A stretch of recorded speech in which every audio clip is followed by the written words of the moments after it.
Profesional Yogyakarta. Pada kesempatan kali ini, saya Dini Kurniadita Nurwati sebagai seorang nutrisionis akan membahas tentang puasa sehat, fisik kuat, corona enggak. Nah, yang pertama akan membahas tentang menghindari mitos-mitos saat puasa pada saat pandemi seperti ini.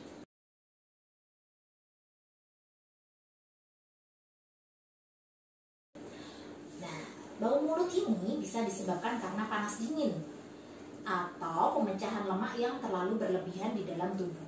Sehingga buah dan sayur ini dapat mengurangi resiko terjadinya panas dingin di siang hari. Kemudian selain buah dan sayur, kita juga harus mencukupi kebutuhan gizi kita pada saat sahur dan juga berbuka, agar pada saat siang hari tidak terjadi pemecahan lemak yang terlalu berlebihan. Sehingga ketika pemecahan lemak yang terlalu berlebihan itu akan menimbulkan bau mulut saat berpuasa di siang hari.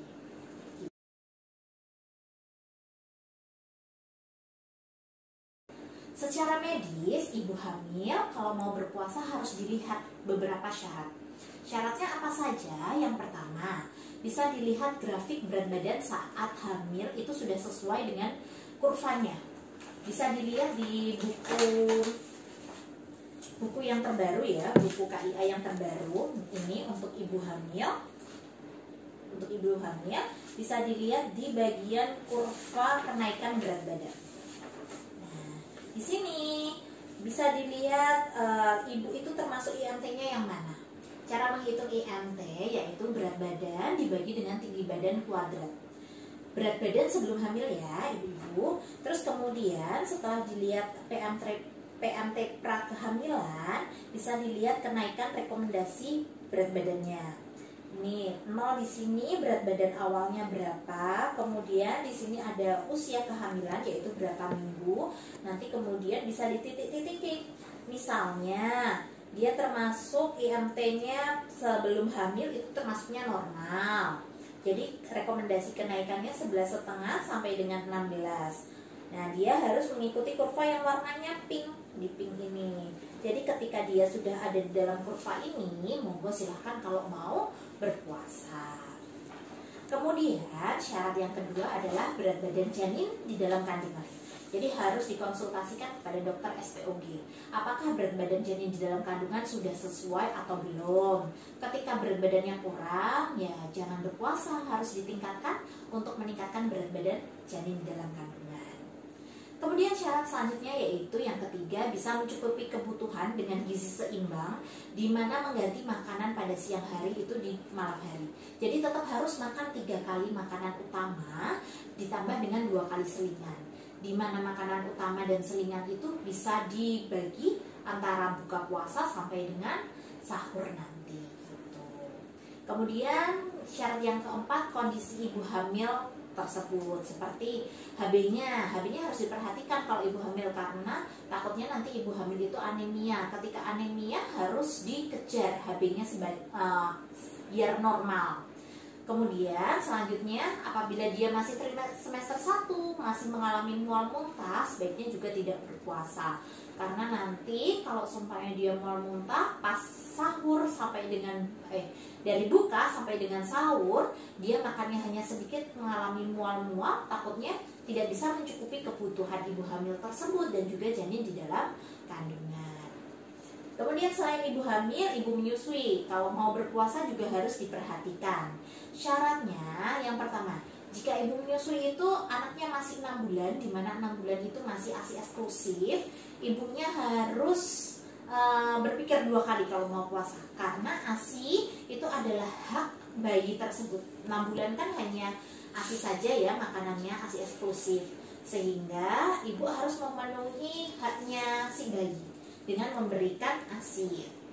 Terus kemudian ketika ibunya tetap kekeh nih mau puasa, mampu untuk berpuasa, yang harus dilihat adalah pertama BAK, buang air kecilnya si bayi, minimal 6 hari dalam sehari, 6 kali dalam sehari. Kemudian yang kedua adalah berat badan bayi. Berat badan bayinya gimana? Kalau masih 6 bulan silahkan ditimbang tiap minggunya gitu.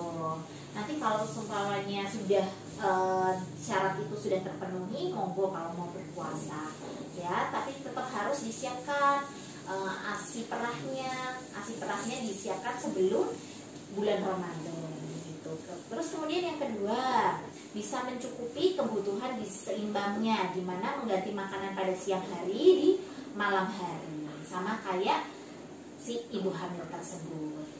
Ya, itu tadi syarat-syarat secara medis. Jadi ketika syarat-syarat medis itu sudah terpenuhi dan kondisinya normal, bisa mendukung untuk puasa, silahkan. Untuk ibu-ibu hamil dan ibu-ibu menyusui silahkan untuk berpuasa. Tetapi secara agama ada dua pendapat. Yang pertama, dikembalikan kepada motivasi atau niat si ibu hamil dan ibu menyusui itu. Jika dia mengkhawatirkan kesehatan dirinya, maka boleh tidak berpuasa, tetapi mengganti puasa di lain hari. Namun jika mengkhawatirkan bayinya, bayi yang lagi disusuin atau bayi yang ada di dalam kandungan, maka tidak berpuasa boleh, tetapi mengganti puasanya dengan membayar fidyah. Kemudian pendapat yang kedua, ibu hamil dan ibu menyusui itu boleh tidak berpuasa dan cukup membayarkan fidyah saja. Silahkan ibu-ibu mau pilih yang mana, silahkan ditanyakan kepada yang lebih ahli, seperti itu ya.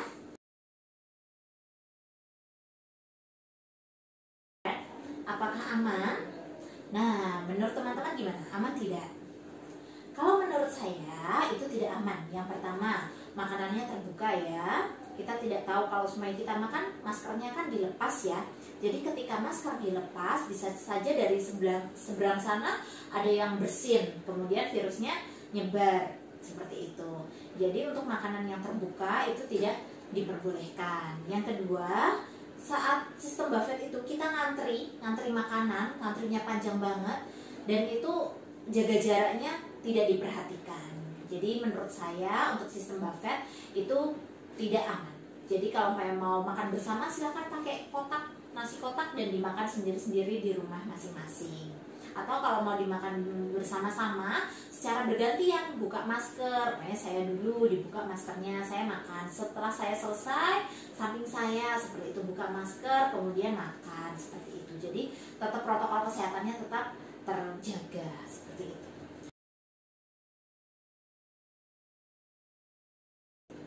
Iktikaf itu disesuaikan dengan kemampuan masing-masing orang. Silahkan kalau mampunya dari sholat subuh sampai dengan sholat duha, atau ketika malam hari habis tarawih sampai dengan menjelang tidur, monggo silahkan. Dikembalikan ke masing-masing orang. Ketika mau iktikaf juga sebelumnya harus makan gizi seimbang agar tetap kuat untuk melakukan iktikaf.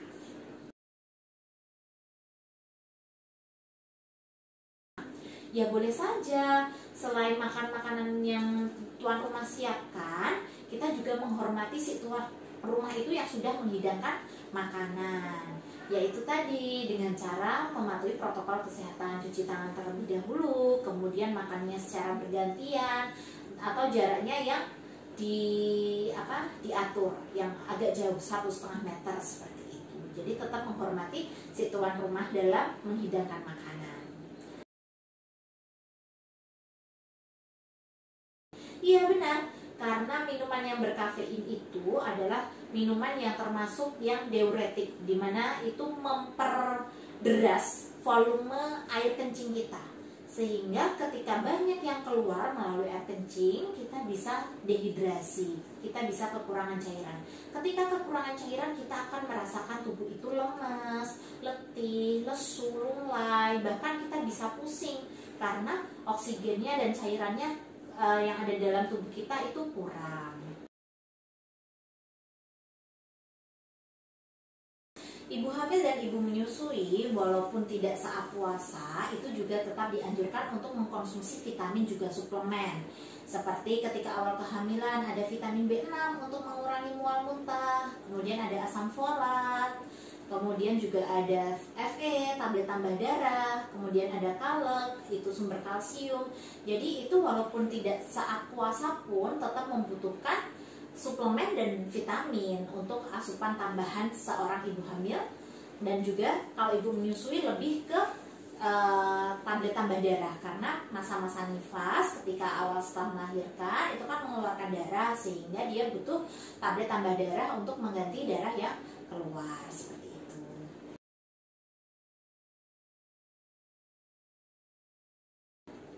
Boleh nggak? Ya, kalau pas puasa boleh-boleh saja, tetapi dikembalikan kepada kemampuan masing-masing individu. Karena apa? Ketika kita melakukan aktivitas di outdoor, itu kan kena sinar matahari, jadi bisa menyebabkan dehidrasi atau kekurangan cairan. Sehingga kalau mau olahraga atau mau jalan kaki, silahkan ketika masih pagi hari, sudah sholat subuh seperti itu, atau menjelang buka puasa. Sesuai dengan anjuran Germas ya, itu olahraga selama 30 menit dalam sehari. Tetapi saat puasa seperti ini harus disesuaikan dengan kemampuannya kita. Misalnya 15 menit pada pagi hari setelah sholat subuh, kemudian 15 menit menjelang buka puasa, seperti itu. Menurut saya, ketika anak itu mau diajarkan untuk berpuasa, itu sekitar usia 7 atau 8 tahun. Bisa mulai dari puasa beduk sampai dengan azan zuhur. Kemudian nanti bisa ditambahkan jadi puasa sampai dengan asar. Kemudian bisa nanti puasa dalam 1 hari, seperti itu. Jadi diajarkannya bertahap.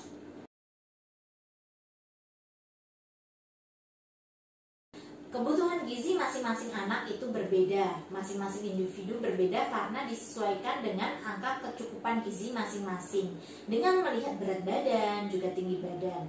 Kemudian karena masih anak-anak, masih faktor pertumbuhan, jadi ada faktor pertumbuhan yang juga harus diperhitungkan, seperti itu.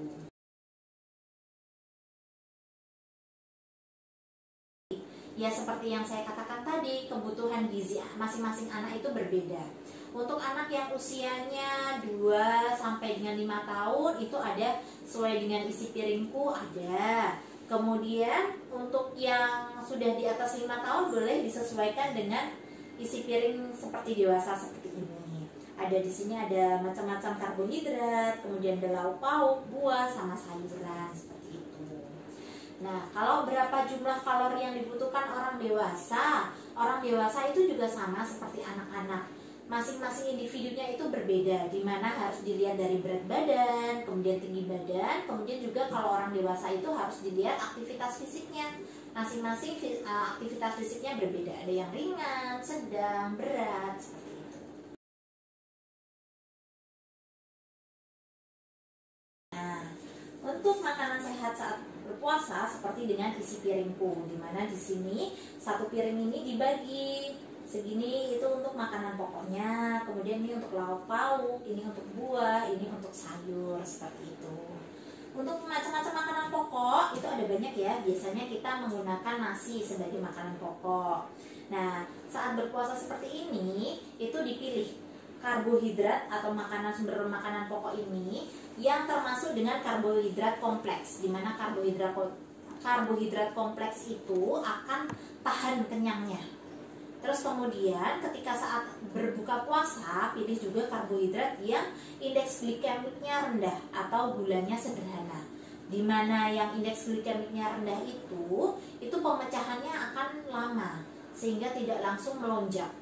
Karena saat kita berpuasa, gula darah yang ada di dalam tubuh kita itu rendah. Sehingga ketika buka puasa, jangan langsung gula darahnya itu langsung melonjak tinggi. Harus pelan-pelan demi kesehatan kita. Jadi harus yang indeks glikemiknya yang rendah.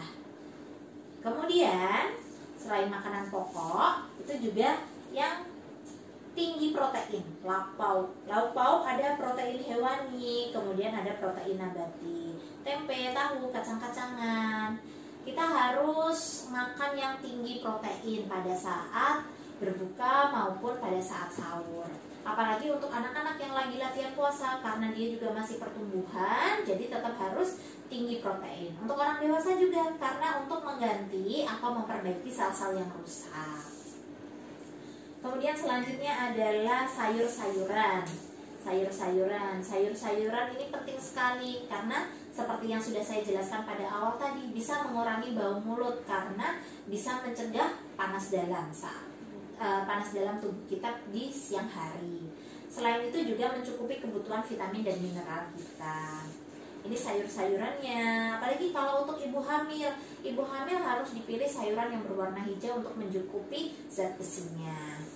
Kemudian ini sayur-sayuran, bisa dipilih mau sayuran yang kadar airnya tinggi, atau kalau seumpamanya dia ibu hamil, dia butuh untuk menambah zat besinya setelah makan sayuran berwarna hijau atau yang tinggi protein, dia bisa pilih buah-buahan yang kadar vitamin C-nya tinggi agar zat besinya juga bisa HB-nya itu bisa tambah, tidak turun. Kemudian minum 8 gelas sehari atau lebih. Kalau untuk ibu hamil kebutuhannya cairan sekitar 2 liter per harinya. Kemudian untuk ibu menyusui itu sekitar 3 liter per harinya, seperti itu. Untuk saat puasa seperti ini, gizi seimbang saat buka dan juga sahur itu harus tetap diperhatikan. Kemudian jadwal supaya buka, minum, kemudian makan yang ringan-ringan, kemudian sholat maghrib. Setelah sholat maghrib baru makan yang berat. Terus kemudian sholat tarawih, sholat isya. Terus habis sholat tarawih nanti bisa ngemil-ngemil, kemudian makan, kalau mau makan yang berat monggo silahkan.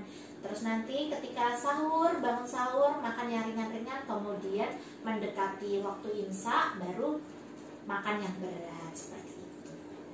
Cukup sekian dari saya, semoga selalu sehat di masa pandemi seperti ini, di saat berpuasa semoga selalu sehat.